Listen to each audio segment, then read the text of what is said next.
Hello everyone, this is Shruti Tripathi once again with all of you. Army welfare education society ने notification out किया हुआ है OST exam के लिए online screening test. आप में से कई सारे लोगों का कमेंट आया था कि मैम एग्ज़ाम कब आने वाली है, एग्ज़ाम की प्रिपरेशन कैसे करनी है एंड रेगुलर और कॉन्ट्रैक्ट बेसिस के लिए एग्ज़ाम देना कंपलसरी है क्या। तो ये सारी चीज़ें आज की इस वीडियो में हम देखने वाले हैं। एग्ज़ाम का नोटिफिकेशन आया है। रजिस्ट्रेशन आपका 21 जुलाई से लेकर 10 सितंबर के बीच में आप कर सकते हो। एडमिट कार्ड एग्ज़ाम के लिए 20 सितंबर को आएगा and then date of exam 30 सितंबर एंड 1 अक्टूबर है।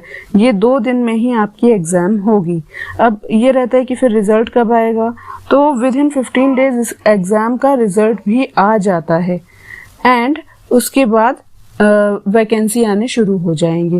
यानी सितंबर में तो एग्ज़ाम है, तो अक्टूबर में वैकेंसी आएंगे इसके। तो आपको क्या करना है, एक तो एग्ज़ाम अच्छे से लिखना है। एग्ज़ाम क्लियर हो जाता है आपका तो अक्टूबर में तुरंत जिस भी सिटी में आप हैं उस सिटी का पर्टिकुलर उस सिटी का देखिएगा कि यहाँ के APS में वैकेंसी आ रही है या नहीं आ रही है।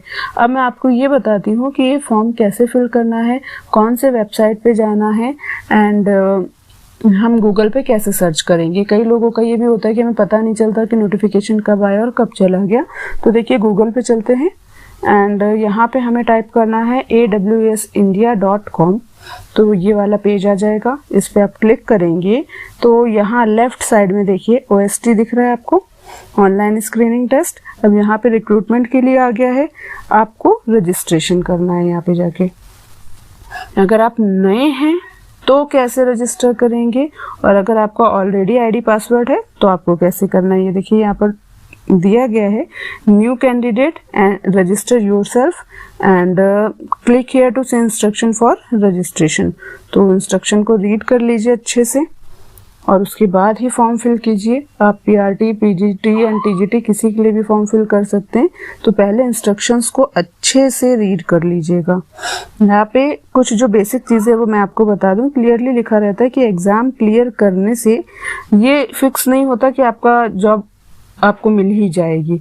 एग्ज़ाम आपका क्लियर हो गया, उसके बाद आप जिस सेंटर में भी जिस भी ब्रांच में APS के इंटरव्यू के लिए अप्लाई करेंगे तब उसके बेसिस पे आपका सिलेक्शन होता है। ठीक है, यहाँ पे रेगुलर कैंडिडेट्स के लिए लिखा गया है with in 2 years of being appointed with a minimum overall raw score of 50% and fix term candidate के लिए लिखा है with in 1 year of being appointed with a minimum overall raw score of 40% यानी 80 मार्क्स। तो ये जो basic चीज़ें हैं ना, इन्हें आप अच्छे से देख लीजिए। फिर भी आपको कोई डाउट रहता है तो इसी वीडियो के नीचे कमेंट कीजिएगा। अभी क्या हो रहा है कि आपको कोई भी डाउट आता है ना तो आप मेरे पुराने वाले वीडियो पे नीचे कमेंट करते हैं जिसमें मैंने इंटरव्यू की डिटेल दी थी। तो बहुत सारी चीज़ें ऐसी होती हैं जो उससे रिलेट नहीं करती और फिर भी आप उसी पे पूछ ले रहे हैं, तो मैं कई बार नहीं देख पाती हूँ आपके कमेंट। तो अभी अगर आपको कोई डाउट है तो इसी वीडियो के नीचे पूछिए, क्योंकि फिर मैं ईजिली आपको उसका रिप्लाई कर दूंगी।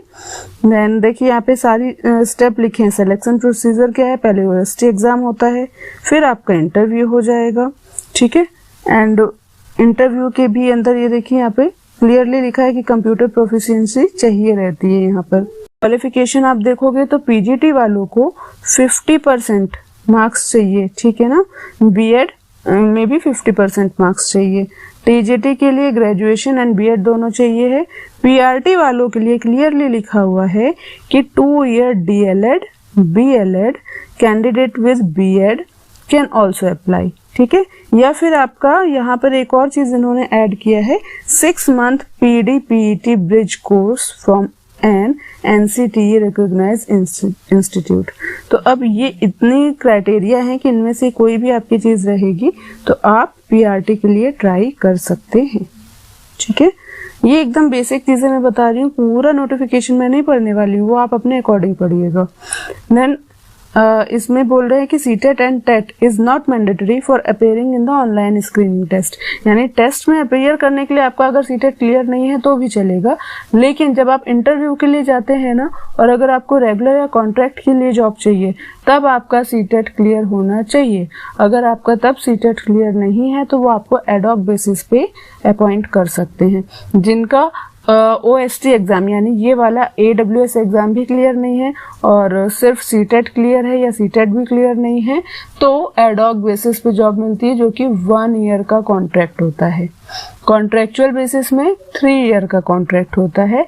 रेगुलर बेसिस यानी कि फिर आपका रेगुलर अपॉइंट हो चुके हो। बट अभी एक किसी ने कमेंट करके पूछा कि रेगुलर और कॉन्ट्रैक्ट में क्या अच्छा है, तो बट ऑब्वियस है कि रेगुलर पोस्ट ही अच्छी रहेगी, बट उसकी वैकेंसी बहुत कम आते हैं।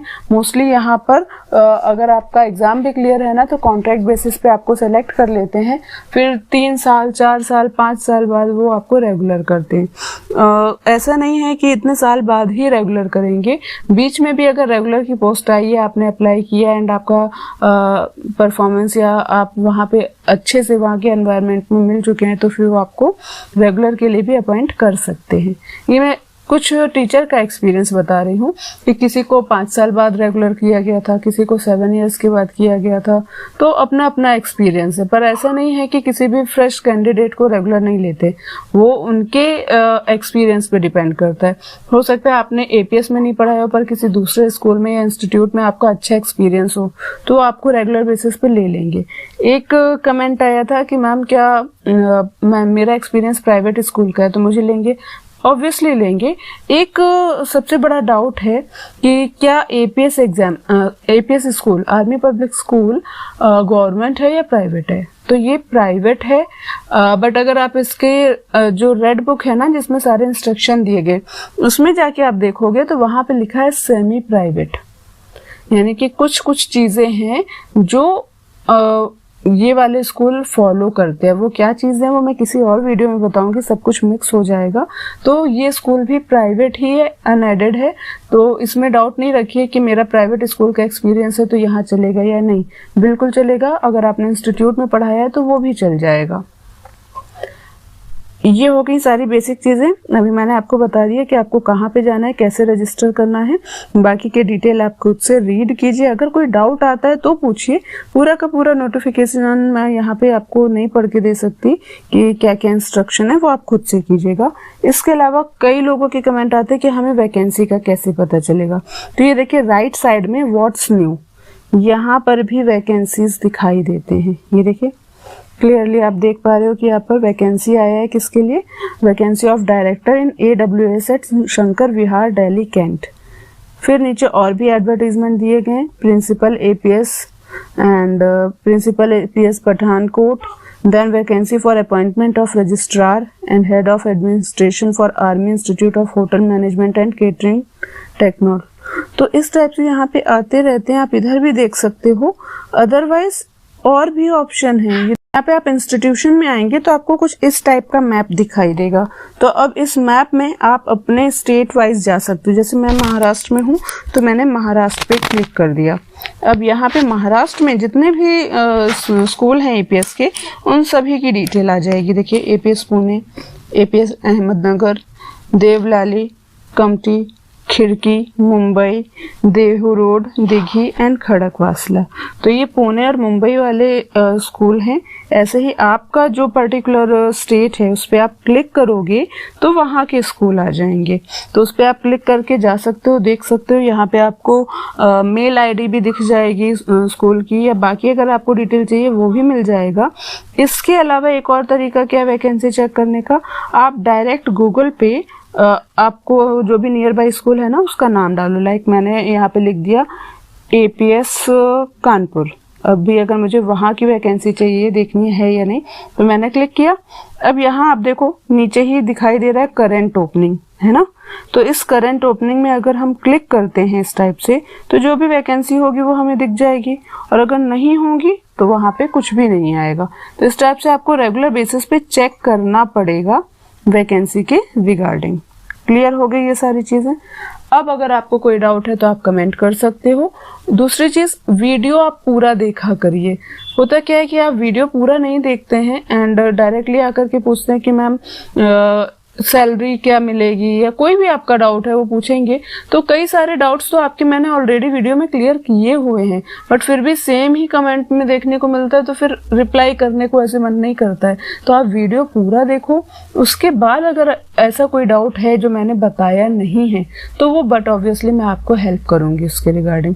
बट वीडियो पूरा देखिए, आपके जो भी टीचर फ्रेंड्स हैं उनके साथ शेयर करें। हो सकता है आपको रिक्वायरमेंट ना हो बट आपके फ्रेंड को रिक्वायरमेंट हो, तो अपने फ्रेंड्स के साथ शेयर करें, चैनल को सब्सक्राइब करें, जिससे आगे का जो भी अपडेट है वो आपको टाइम टू टाइम मिलता रहे। एक और मैं चीज़ आपको बताना चाहूँगी कि अब आपका नेक्स्ट क्वेश्चन क्या आएगा, एग्ज़ाम कैसा आता है, एग्ज़ाम का पैटर्न कैसा है। तो आपको बता दूँ कि सीटेट की लेवल से थोड़ा सा टफ रहेगा ये। दूसरा, किस टाइप के क्वेश्चन आते हैं, अगर आपको ये देखना है तो मैंने डिस्क्रिप्शन बॉक्स में ये लिंक दिया है, उस पर आप क्लिक करो। मेरा पुराना वीडियो है, उसमें आपको देख के समझ में आएगा कि पहले के एग्जाम में किस टाइप के क्वेश्चन आए हैं, तो आप रिलेट करके उस टाइप के ही क्वेश्चन की प्रैक्टिस करके जा सकते हो। ओके, तो ये हो गए सारे बेसिक पॉइंट। फिर भी अगर आपको कोई हेल्प चाहिए तो इसी वीडियो के नीचे कमेंट कीजिए। All the best for your exam. Thank you so much for watching the video completely.